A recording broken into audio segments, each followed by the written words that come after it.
देखिए ध्यान से, हम पढ़ने जा रहे हैं सूर्य के श्वेत प्रकाश का प्रिज्म द्वारा विचलन तथा परिक्षेपण। हमने क्या पढ़ा है वो ध्यान दीजिए।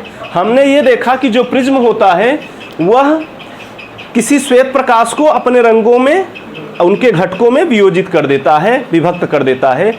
इस वियोजन के यानी रंगों को अलग अलग बांट देने की घटना ही हमारा परिक्षेपण कहलाता है। वर्ण विक्षेपण कह दो या परिक्षेपण, यानी कोई श्वेत प्रकाश किरण जब प्रिज्म में पड़ती है तो वह रंगों को विभक्त कर देती है, 7 रंगों में विभक्त कर देती है, जिसे विबग्योर कहा जाता है।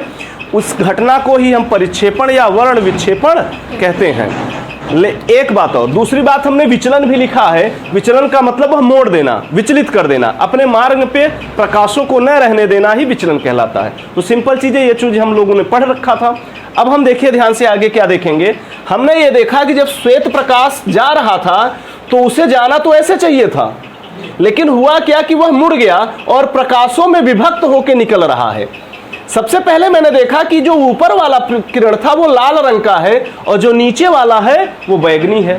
दरअसल होता क्या है कि जब सूर्य का श्वेत प्रकाश प्रिज्म में पड़ता है तो जो लाल रंग का होता है उसकी स्पीड ज़्यादा होती है, क्योंकि उसका तरंग दैर्घ्य ज़्यादा होता है। लाल रंग का तरंग दैर्घ्य क्या होता है? ज़्यादा होता है, उसकी स्पीड ज़्यादा होती है, इसलिए वह जल्दी निकलता है। और प्रिज्म के लिए इस लाल रंग का जो अपवर्तनांक होता है वो कम होता है।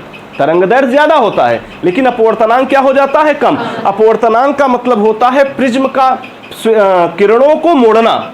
जो किरणें मोड़ी जाती हैं उसको ही हम अपवर्तनांक कहते हैं। तो लाल रंग का जो होता है वह कम मुड़ता है और ये इधर चला जाता है, लेकिन बैगनी रंग का जो चाल है वो कम हो जाती है।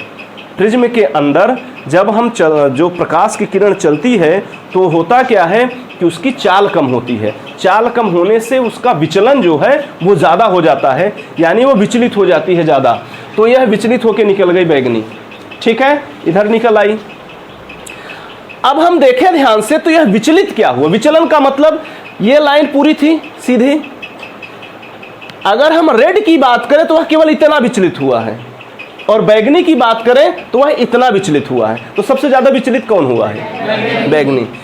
ये विचलित हुआ है सबसे ज्यादा, और रेड केवल इतना विचलित। ये श्वेत प्रकाश ऐसे जाना चाहिए था लेकिन इतना विचलित हो गया है और ये इतना विचलित हो गया है। तो हम जानते हैं विचलन कोण को हम डेल्टा से निरूपित करते हैं, पिछले क्लासेस में हम पढ़ चुके हैं।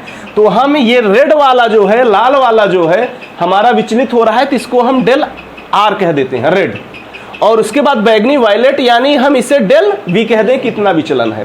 एक चीज और आपको पढ़ाया गया, कोणीय परिक्षेपण। कोणीय परिक्षेपण क्या होता है? कोणीय परिक्षेपण का मतलब ये होता है कि किन्हीं दो रंगों के बीच का कितना विचलन का अंतर है। हेलो, ध्यान से, विचलन का अंतर कितना है। अगर हम देखें तो बैगनी का विचलन इतना है और रेड का विचलन इतना है।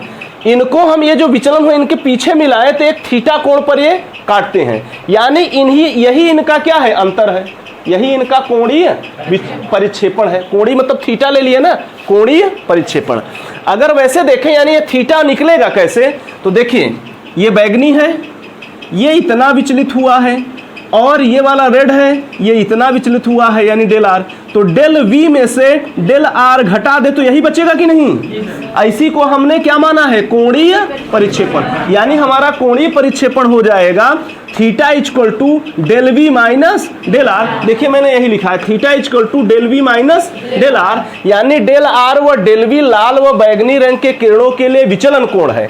ये डेल वी और डेल आर क्या है? ये विचलन कोण है। तो इस वाले में बैगनी वाले से रेड वाले को हम घटा देंगे तो हमारा मिल जाएगा कि हमारा कोणीय परिक्षेपण अर्थात थीटा कितना है। क्लियर है बात? यहां तक हम पहुंचाए।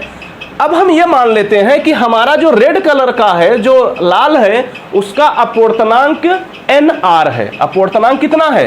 N R. ध्यान से देखो, ये हम लिए हैं एन आर, और जो बैगनी है उसका अपवर्तनांक कितना है? N V. लाल रंग का अपवर्तनांक एन आर है और बैगनी रंग का एन वी है। ये अपवर्तनांक ले लिए, और यह जो प्रिज्म था इसका कोण जो है वो ए है। क्या है? ए है। यानी प्रिज्म का अपवर्तनांक आप निकालना है तो देखिए ध्यान से, तब पतले प्रिज्म के लिए आपको फार्मूला याद होगा, निकलवाए थे।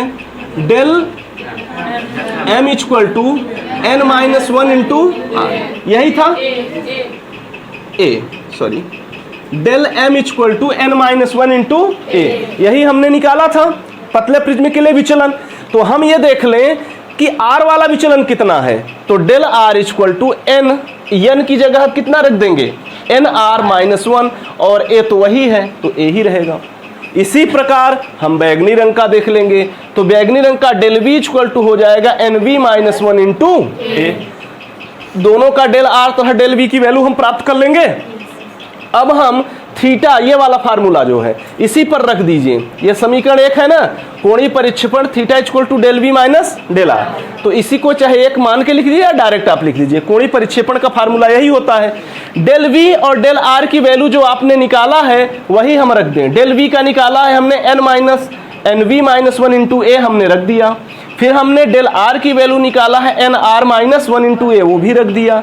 अब देखिए इन दोनों से हमने ए कॉमन लेके बाहर कर लिया, ए कॉमन ले लिया और ब्रैकेट के अंदर तब क्या बच गया एन वी माइनस 1 और ये माइनस अंदर मल्टीप्लाई होके बचेगा, तो माइनस एन आर और ये माइनस माइनस प्लस 1। अब हमने किया क्या कि ये माइनस 1 प्लस 1 है, एक दूसरे को कैंसिल कर देंगे ये ऐसे, तो n v minus n r बचेगा, n v minus n r, और ए जो बचा है जो कॉमन लिए थे वो, यानी हमारा आ गया theta equal to n v minus n r into a. ये हमारा निकल गया क्या कोणीय परिक्षेपण का सूत्र। ये किसी दो वर्णों के लिए, हम और भी वर्णों के लिए निकाल सकते हैं लेकिन हमारा यही होगा। ठीक है, समझ में आया? ठीक ठीक है।